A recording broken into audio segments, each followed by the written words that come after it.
Hello all, మీలో ఎంతమంది sinus infections బాధపడుతున్నారు? ఈ సైనస్ ఇన్ఫెక్షన్స్ అనే పేరు చాలా కామన్గా వింటూ ఉంటాం. అసలు ఈ సైనస్లు అంటే ఏమీ లేదండి, మన కంటి ముక్కు చుట్టూతా ఉన్న ఎముకల్లో ఉన్న ఖాళీ గాలి గదులు. అంటే ఎముకల్లో ఉన్నటువంటి ఖాళీ ప్లేస్లో గాలి మాత్రమే ఉండాలి, మన వాయిస్కి రెజోనెన్స్గా హెల్ప్ చేస్తాయి. ఈ స్కాన్లో మీరు చూసినట్లయితే ఆ నల్లగా ఉన్నది గాలి అనమాట.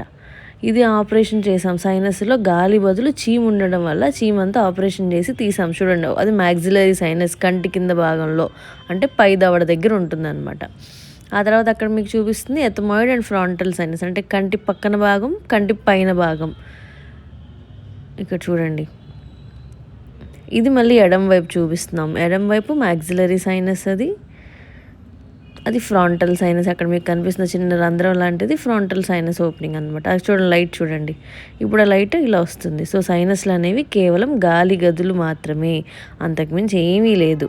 సో ఈ గాలి గదుల్లో ఎప్పుడన్నా జలుబు చేసినప్పుడు కానీ, రికరెంట్గా ముక్కు వంకర్లు కానీ ఇట్లాంటివి ఉండడం వల్ల రికరెంట్ ఇన్ఫెక్షన్స్ వస్తూ ఉంటాయి. ఆ ఇన్ఫెక్షన్స్ వల్ల మొహంలో అంతా నీరు చేరి తలనొప్పిలి, మొహం అంతా బరువుగా ఉండడం లాంటివి వస్తాయి. కాబట్టి ఆ చీమిని తీయాల్సి వస్తుంది ఒక్కోసారి. దాన్నే సైనస్ సర్జరీస్, సైనస్ ఇన్ఫెక్షన్స్ అంటాము, అంతకుమించి ఏమీ లేదు. Thank you.